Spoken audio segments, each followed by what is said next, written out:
They lie in the silence of the Peruvian desert, carved with impossible accuracy by hands no one remembers, lines that stretch for miles, shapes only visible from the sky long before humans ever learned to fly. For centuries, they waited in the dust, untouched, unmoved, whispering a question that refuses to die. Who were these messages truly meant for, and why did an ancient world go to such impossible lengths to send them? Before we unravel this mystery buried beneath centuries of sand and secrecy, take a moment to subscribe so you never miss the next untold story waiting in the shadows. The Nazca Desert looks empty at first glance, a flat and silent stretch of earth where heat rises in trembling waves and the horizon seems to melt into the sky. But this calm, barren landscape hides one of the greatest puzzles ever carved by human hands. It is here in the sun-scorched silence that the Nazca people etch a message that spans miles. A message so large it cannot be understood from the ground. A message so precise that even today, with modern tools and satellites, the perfection of its geometry leaves experts speechless. The desert, with all its stillness, becomes a voice speaking in lines. For thousands of years, the wind has refused to erase them. The sand has refused to bury them. The earth is preserved with a patience almost unnatural. These lines are not random scratches. They form shapes so enormous that only a bird, a god, or a machine flying high in the sky could ever see them. Hummingbirds with wings wider than football fields. Monkeys with spiral tails curling like galaxies. Spiders with elongated limbs stretched across the desert floor. Trapezoids running straight into the distance, and hundreds of long, perfectly straight lines that seem to slice through the desert like paths to nowhere. Most ancient civilizations left behind ruins or buildings, but the Nazca left behind symbols. Not homes, not walls, not kingdoms. Symbols. Symbols written in a language no one has fully decoded and drawn for an audience no one can identify. And that mystery fuels the tension around the Nazca Lines. Why create something so large? Why place it in an area where no human standing on the ground could ever grasp its shape? What purpose does a drawing serve when its viewer must see it from the skies centuries before humans ever learn to fly? That question is what makes the Nazca Lines different from any other archaeological discovery. They serve no practical purpose. They hide no tools. They do not form a map of the land. Instead, they form a map of belief, a map of meaning, a map of what might have mattered most when survival depended on forces far beyond human control. Because the Nazca lived in a place where water was a gift that rarely came, a place where the sky decided everything. Rain meant life. The absence of rain meant collapse. And so every fear and every hope of the Nazca people was directed upward, toward the stars, toward the unknown, toward anything that could hear a prayer. The very act of carving these lines required a level of discipline and coordination remarkable for an ancient society. Workers scraped away the top layer of dark stones to reveal the pale ground beneath. They had no aerial view to correct their work, no scaffolding, no measurements from high places, and yet the designs are nearly flawless. Straight lines run for kilometers without bending. Curved lines form perfect shapes that never distort. For that to happen, something more organized and simple trial and error must have been at play. There had to be a method, a plan, a purpose. But every answer only opens up another question. The lines show animals not found in the desert. A whale lies carved miles from the ocean. A condor stretches across a valley where no condors lived. A monkey appears, though the species it resembles lives hundreds of miles away in the Amazon. Why did the Nazca choose animals they didn't see? Did these creatures hold sacred meaning? Were they symbols of spirits, forces, or myths that traveled far before the drawings were created? Even the placement of these designs suggests deeper intention. Some are isolated, others clustered together, almost like chapters of a story. Some align with mountains, others run toward distant horizons. None of it is random. Everything feels deliberate, as if each line, each shape, each measurement had a role to play in a ritual too large for any single person to understand. The desert becomes a stage, and the Nazca become a civilization that spoke through the earth itself. Their message echoes not in words, but in geometry, not in temples, but in lines, And if you trace those lines long enough, if you follow their direction, if you step into the patterns they created, a frightening possibility emerges. A possibility that the Nazca weren't simply drawing. They were communicating. They weren't expressing themselves. They were reaching outward to someone or something. And as we move deeper into the mystery, the desert begins to reveal a part of the truth, not through its soil, but through its silence. Because silence can speak as loudly as any discovery when it spans centuries and refuses to fade. The Nazca Lines were not made to be unnoticed. They were not made accidentally. They were carved to be seen. And the question that hangs in the air, seen by whom, is what carries us into the next part of this story. A part where the sky takes center stage, and where the lines begin to look less like artwork and more like a message meant to rise far above the desert that holds them. Before telescopes, before math tables, before any scientific tool existed, humans around the world watched the sky. But the Nazca watched it with an intensity that bordered on obsession. To them, the sky was not a collection of stars. It was a realm of power, of gods, of forces that shaped life on Earth. It carried rain. It carried storms. It carried the fate of crops and the fate of a civilization that depended on the slightest drop of water. And so the Nazca looked upward, night after night, year after year, until the movements of the heavens became part of their identity. This is where the mystery deepens. Because when researchers began analyzing the Nazca Lines, they noticed something extraordinary. Many lines pointed toward the horizon where the sun rose during the winter solstice. Others aligned with the sunset during the summer solstice. Some pointed at the rising of specific stars or constellations. And suddenly, the lines appeared less like art and more like an enormous astronomical map drawn directly onto the desert. Imagine a society that used the earth as a blackboard to mirror the heavens. Imagine priests walking these long, straight lines during rituals, aligning themselves with the sun at specific times of the year. Imagine celebrations of celestial events taking place not in temples, but out in the open desert, with the lines guiding movement like a cosmic calendar. Some researchers believe the Nazca Lines were meant to track the seasons and predict the arrival of rain. This makes sense in a land where rainfall could mean the difference between famine and survival. The sky controlled everything, so reading its patterns was essential. But the scale of their work raises new questions. Why make the line so large? Why use geometric shapes that have no connection to timekeeping? Why create massive animal designs that serve no practical astronomical purpose? That leads to another theory, one that shifts the Nazca Lines from practical tools to spiritual symbols. The Nazca believed in gods tied to natural forces.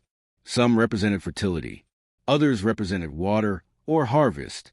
Many animals drawn in the lines appear in Nazca mythology. The hummingbird, the monkey, the whale, the condor, they were not chosen randomly. They had meaning. They were symbols of divine beings, messengers, protectors, or cosmic creatures that move between worlds. If these animals were sacred, then carving them into the desert was an act of devotion, a calling card left for the gods above, a way of saying, "We are here. We see the sky. Please see us too."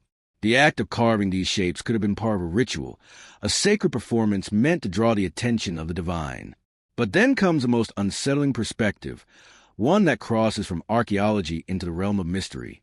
If these shapes were meant to be seen from above, why assume only gods were meant to see them? Why assume the Nazca believed the sky was empty except for spiritual beings? Many ancient cultures believed their gods descended from the sky. Many believed heavenly visitors had once walked among humans. The Nazca Lines, in their enormous scale and perfect geometry, have led some to consider whether the designs were meant for something or someone far more literal. This theory does not claim that visitors from beyond the earth created the lines. Instead, it suggests the Nazca people might believe they were communicating with powerful beings watching from above.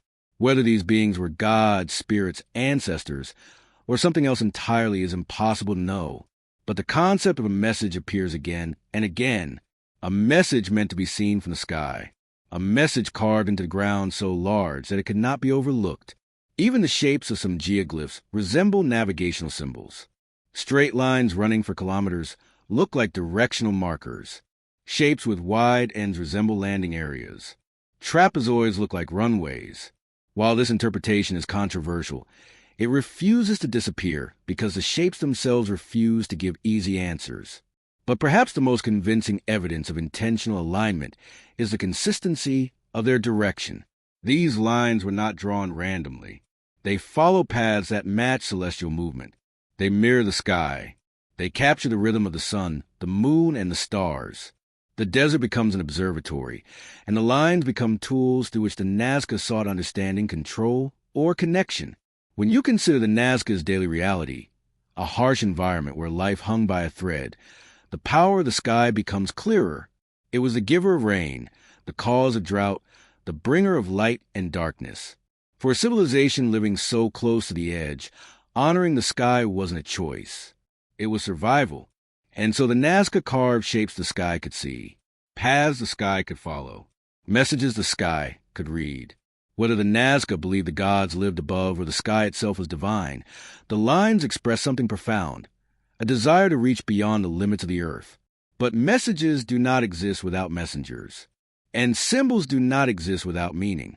To understand why these lines mattered so deeply, we must step away from the sky and return to the people who carved them, to their lives, their fears, their hopes, and the rituals that held their world together.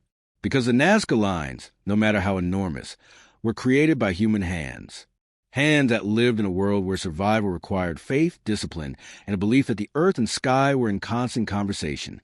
And that takes us into the final part of this mystery, the people behind the lines, and how their world shaped the message they carved into the desert for eternity.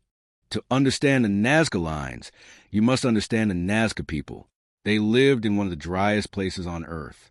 Rainfall was rare, unpredictable, and often deadly in its absence.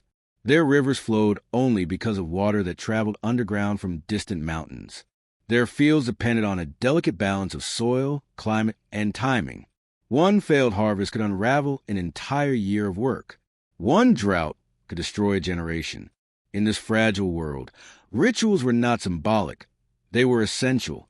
Every ceremony, every offering, every belief existed because survival demanded harmony with forces far beyond human control. The Nazca were engineers, farmers, artists, and astronomers, but above all, they were a people shaped by hardship, a people who turned to faith when the desert offered nothing else. Evidence from archaeological digs reveals the depth of their spiritual life. They worshiped deities tied to fertility, agriculture, water, and life cycles. They offered pottery, shells, textiles, and sometimes even human sacrifices during periods of crisis. Their belief system revolved around maintaining balance between the world above and the world below, and the desert, harsh, unforgiving, endless, became the sacred ground where those beliefs took physical form. The Nazca Lines were not random creations. They were extensions of their rituals. Many of the animal shapes represent beings connected to survival. The hummingbird symbolized fertility and the return of rain. The monkey's spiral tail may have reflected the movement of underground water. The spider, associated with the rainy season, symbolized hope for life. The whale, though far from the ocean, represented a powerful creature linked to ancient myths. Each shape carried meaning. Each line carried intention. And each geoglyph became part of a broader ritual landscape, where ceremonies were performed to influence the natural world. Some lines may have been walked during rituals. Others may have been boundaries for sacred areas. Some shapes may have acted as massive offerings to the gods of water, fertility, and survival. The Nazca also built a network of aqueducts called puquios, a remarkable engineering achievement that tapped into underground water. These spiral-shaped wells are still functional today. They use them to bring life to land that refused to nurture on its own. The same spiral shapes appear in the Nazca Lines. The connection is impossible to ignore. Their engineering and their spirituality intertwined, shaping a worldview where water was both a physical necessity and a divine gift. But deeper into the Nazca timeline, something begins to shift. Climate studies reveal long periods of extreme drought. Crops failed repeatedly. The once stable environment became unpredictable. When survival is threatened, societies often intensify their rituals. In the Nazca's case, the lines grew in number and complexity. Offerings increased. Symbols expanded. And some evidence suggests that human sacrifices became more frequent during crisis years. This raises a chilling possibility. The Nazca Lines may have grown most rapidly when the Nazca were desperate, when the rain refused to come, when the gods seemed silent, when every hope for survival depended on convincing the sky to listen. The lines, then, were not just messages, they were pleas. Yet even as their world became harsher, the Nazca continued carving. They did not abandon their rituals. They did not build new cities elsewhere. They stayed in the desert, turning the earth into a canvas of faith even as the land that sustained them slowly collapsed. This refusal to give up shows how deeply the lines were tied to their identity. They were not optional. They were essential. Eventually, environmental collapse took its toll. Deforestation weakened the soil. Floods destroyed fields. The climate shifted. And the Nazca civilization faded. But the lines remained, untouched, unbroken, as if the desert chose to guard their final message long after people who carved it were gone. And that brings us to the unsettling heart of the mystery. If the Nazca Lines were truly messages, then what happened to the message? Was it received? Was it ignored? Was it ever meant for human understanding at all? The people behind the lines lived in a world where belief and survival were inseparable. Their rituals shaped their art. Their fears shaped their symbols. Their hopes shaped their desert. And when they carved their final messages into the earth, they left behind a monument not just to their culture, but to their desperation, their intelligence, their devotion, and their unbreakable connection to the forces that shaped their lives. The Nazca Lines are the echo of a people who refused to be forgotten, a civilization that carved its soul into the desert, so the earth and sky could never look away. And long after the Nazca vanished, their message continues to ask the same haunting question it asked centuries ago. Who was listening? The Nazca Lines rise from the desert like a silent echo from a world long gone. Their meaning remains just out of reach, as if the truth stand behind a thin veil waiting for the right eyes to uncover it. And while their message may have been carved for gods long forgotten, one thing is certain. This is only the beginning, because the next ancient mystery waiting in the shadows may change everything we thought we knew about the world before us.